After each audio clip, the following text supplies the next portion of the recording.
Uno de los datos menos conocidos del séptimo arte es que Coca-Cola fue responsable de hacer la primera Ghostbusters, Cazafantasmas, en 1984. ¿Qué? Sí, amigos, bienvenidos al que probablemente sea uno de los vídeos más especiales de Orgullo Fan y que más tiempo llevaba queriendo compartir con vosotros. Coca-Cola fue la responsable de Ghostbusters durante el tiempo en el que estuvo metida en el negocio de hacer películas. ¿Qué? Sí, amigos, Coca-Cola hizo películas, no solamente hizo Ghostbusters, sino que entre 1982 y 1987 también fue responsable de otros clásicos como la primera entrega de Karate Kid.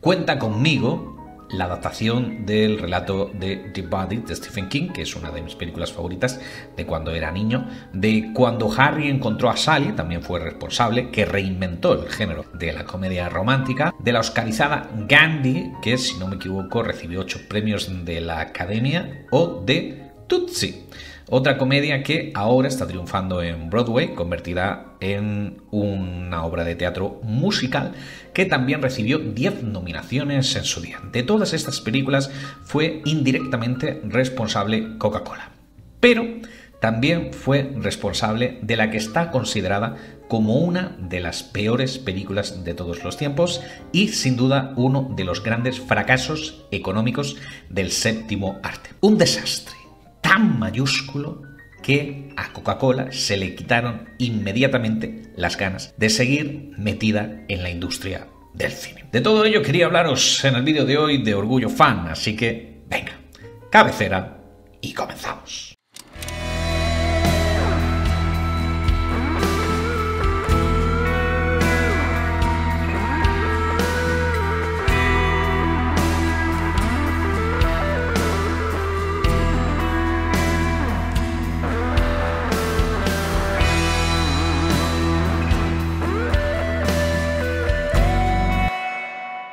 Y es que, como os comentaba, en 1982 la venta de bebidas como la Coca-Cola pues estaban estancadas, motivo por el que la multinacional decidió diversificar su negocio y compró por 750 millones de dólares. El 2 de junio de 1982 compró Columbia Pictures, que en aquel momento estaba bajo la dirección de Frank Price, conocido como el hombre de los 10 millones de dólares, porque era el salario anual que tenía en la mencionada Mayor, que por entonces Columbia era una de las gigantes de Hollywood. A las órdenes de Price, Columbia había estrenado éxitos como Kramer contra Kramer, peliculón, con Dustin Hoffman y Meryl Streep, El Lago Azul, película que todos recordamos, o Strips, una de las primeras películas éxitos de Bill Murray, junto a Harold Ramis, su posterior compañero en la mencionada Ghostbusters, que aquí en España conocemos como El Pelotón Chiflado. Price también fue el responsable tanto de las mencionadas Tootsie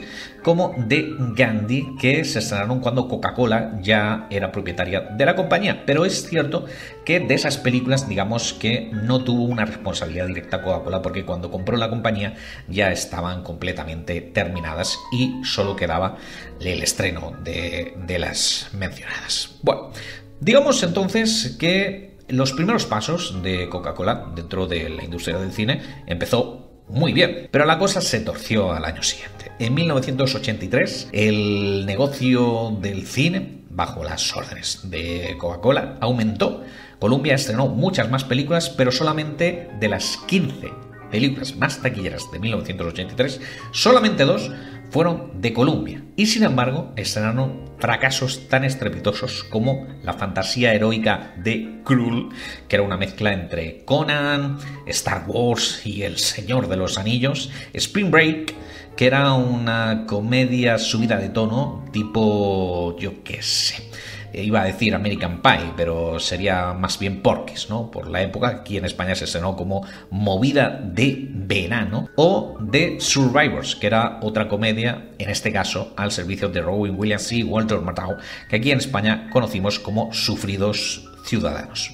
Pero sobre todo, lo que le costó el puesto a Frank Price, que sí, Coca-Cola le dio la patada al año siguiente de haber comprado Columbia en 1983, lo que le costó fue que no apostase por Night Skies, proyecto que Steven Spielberg le ofreció a Columbia, y ante la negativa de esta pues se lo llevó a Universal, reconvirtiéndola y retitulándola como E.T. el extraterrestre, una de las películas más taquilleras de todos los tiempos. Sin embargo, antes de irse, Frank Price ya había dado luz verde al proyecto que os mencionaba en la introducción y que reflotó el éxito de la compañía, Ghostbusters, que por otro lado, Los Cazafantasmas, era un proyecto en el que nadie más, aparte de Price, tenía esperanzas. Proyecto que también sufrió mucho. La idea inicial de Dan Aykroyd era que su coprotagonista fuera John Landis, que falleció por una sobredosis en el Chateau Marmont antes de poder hacer la película. Y luego el concepto inicial, que los cazafantasmas en realidad viajaban a través del tiempo, pues se vio que en la práctica era un proyecto demasiado caro, así que se tuvo que reformular completamente. Y con todo y con eso, cuando los ejecutivos vieron el resultado, pensaron que iban a perder todos sus trabajos, que todos iban a ser despedidos. Sin embargo, a Price le tuvieron que dar la razón retrospectivamente, porque la película acabó generando $500 millones en la taquilla mundial.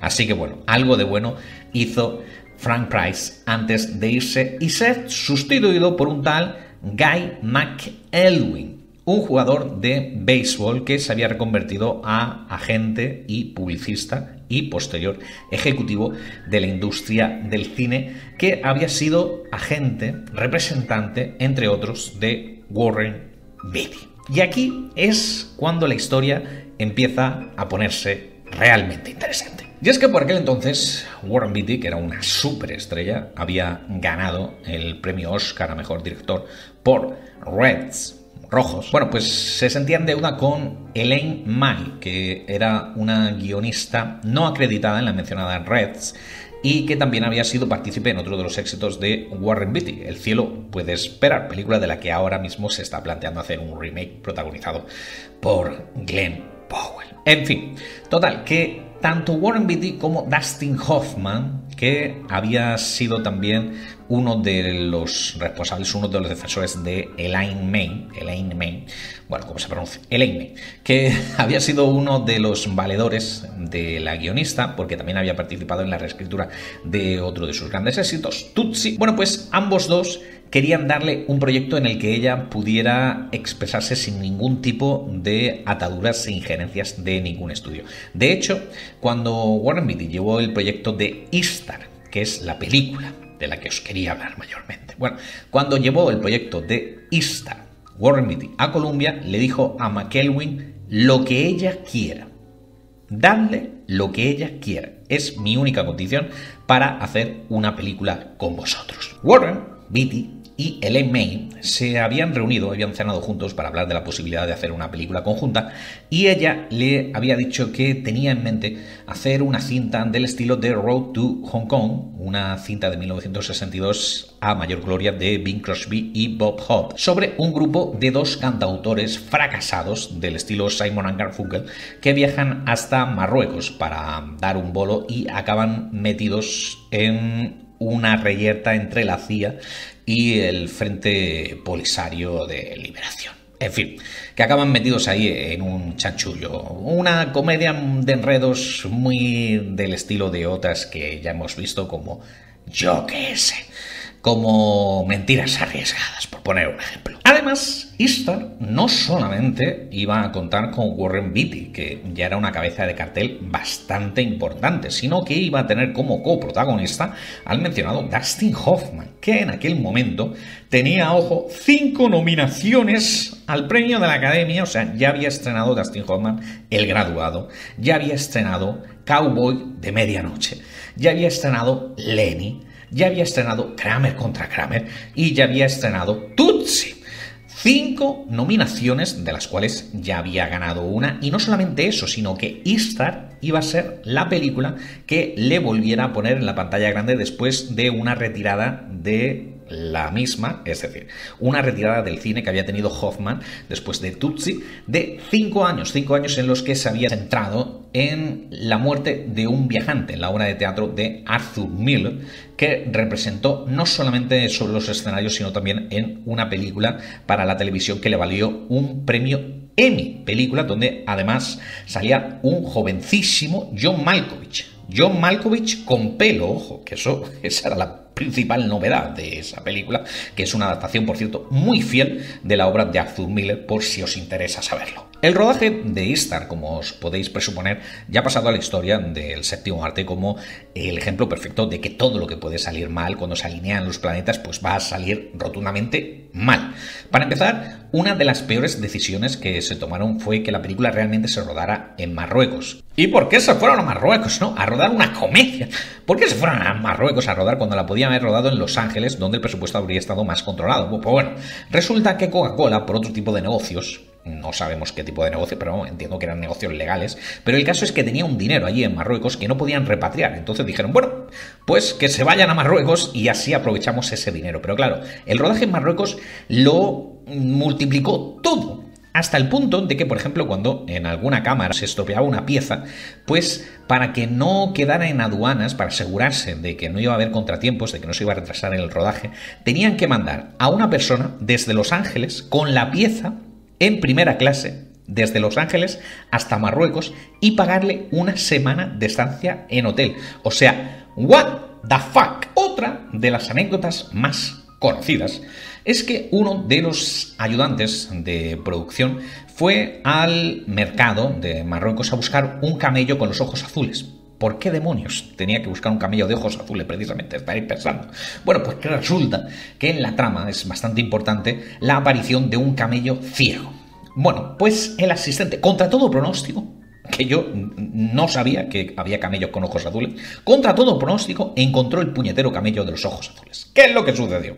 Que le ofrecieron el camello por $700.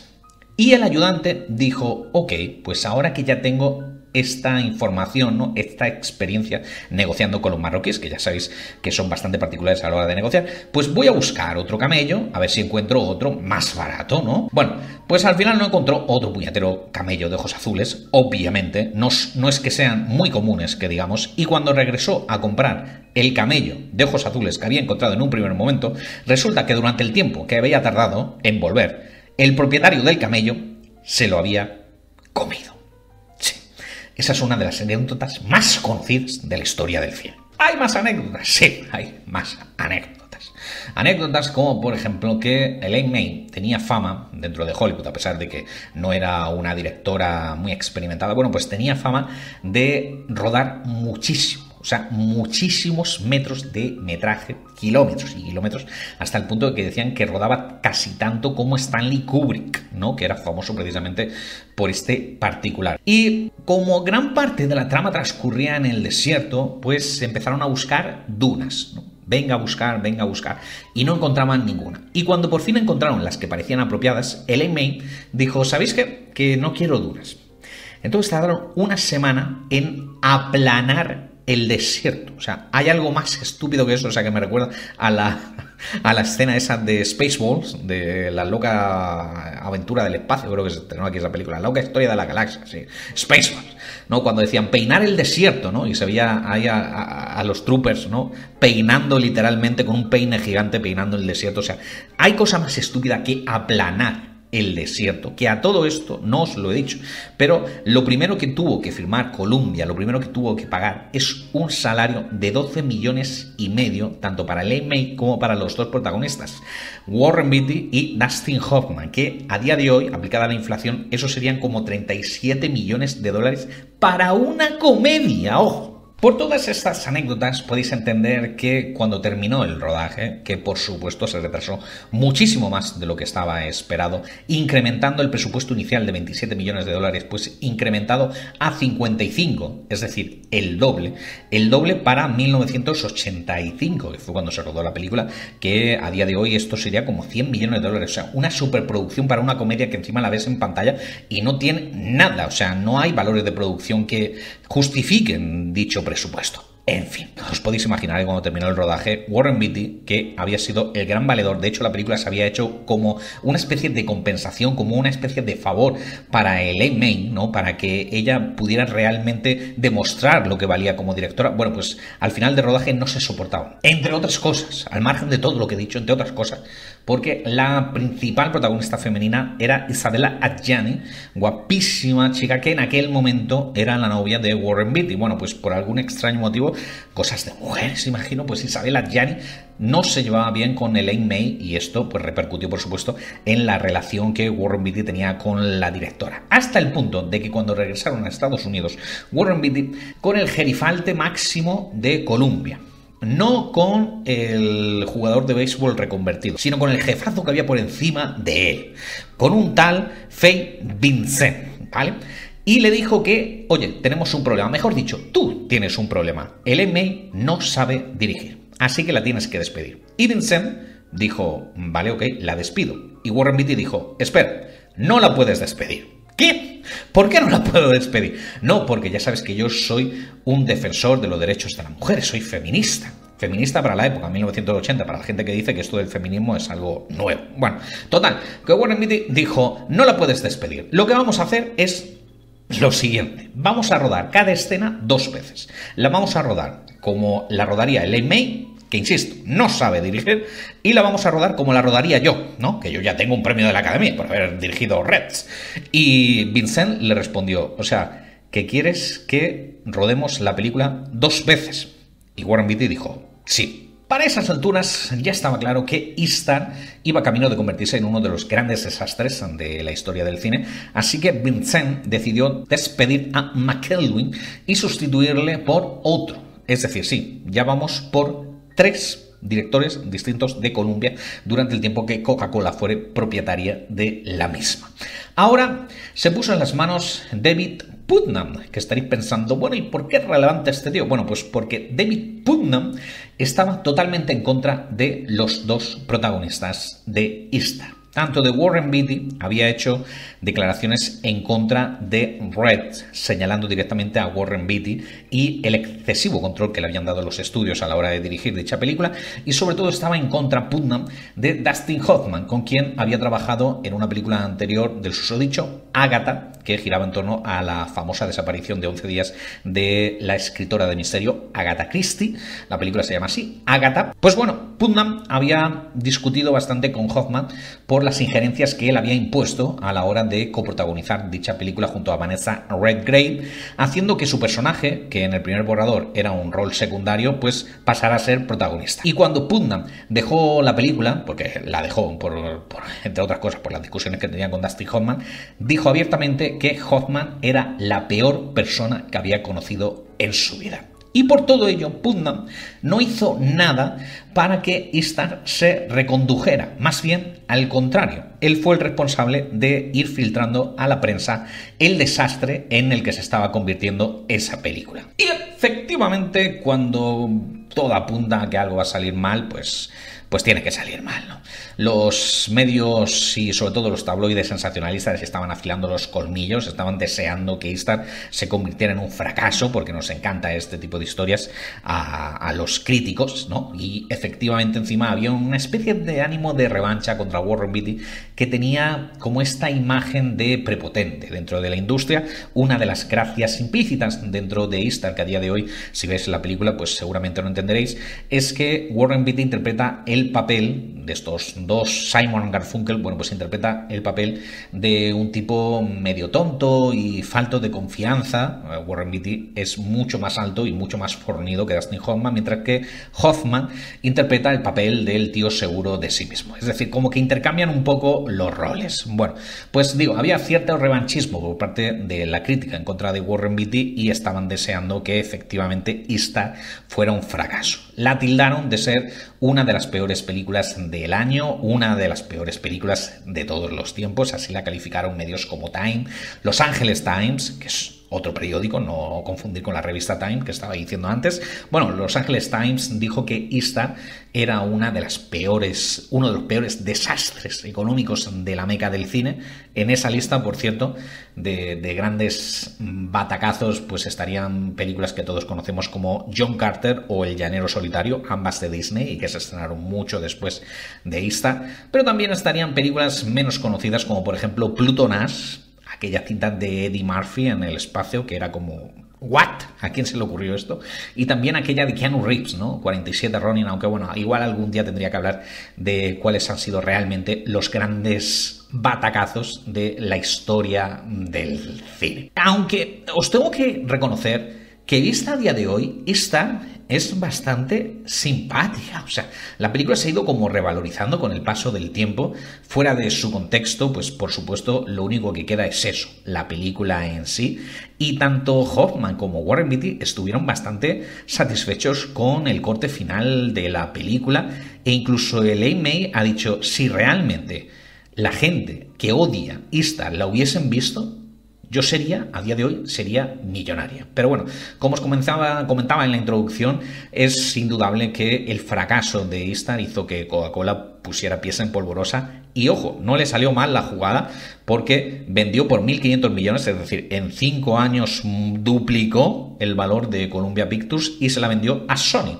Sony Pictures, que es la actual propietaria de Columbia, aunque antes de irse tuvieron también otro éxito, el del Último Emperador, de Bernardo Bertolucci, que ganó 9 premios Oscar, si no recuerdo mal, aunque no eran los responsables directos, o sea, ellos solamente tenían la distribución en Estados Unidos. Lo que afortunadamente no cambió fue la relación de Warren Beatty y Dustin Hoffman, que siguieron siendo amigos después del rodaje, tanto es así que Warren Beatty llamó a Dustin Hoffman para otro de sus siguientes proyectos, la adaptación de la tira cómica, porque era una tira cómica, ¿no? Bueno, en fin, el personaje de Dick Tracy, que es una película lisérgica que en algún momento tendríamos también que recuperar. No solamente a mí me parece que Ishtar fue muy mal valorada, injustamente tratada en su día, sino que también a gente como a Quentin Tarantino y Martin Scorsese, quienes dicen que es una de sus películas favoritas, entre otras cosas por las canciones, la letra de las canciones que los socias de Simon Garfunkel, los personajes de Beatty y Hoffman,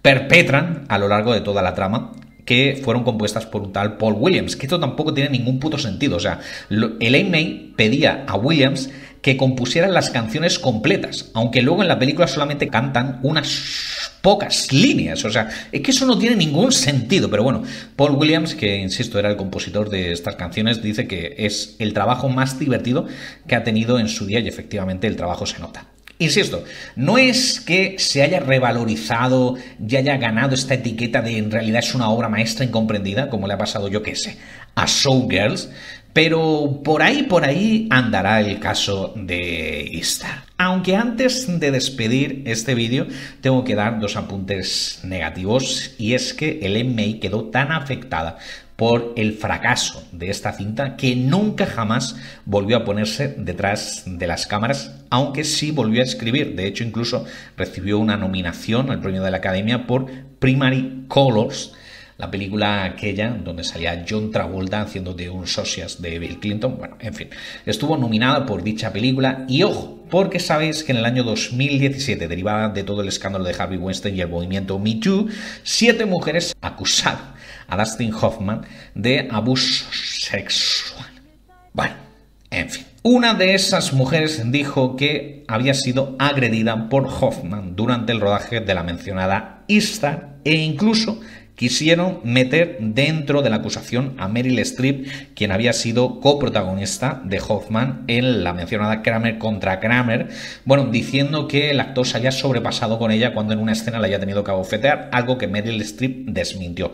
Dijo que nunca se había sentido abusado por parte de Hoffman. Pero bueno, XD, ¿no? Lo que es ahora mismo el movimiento Me Too.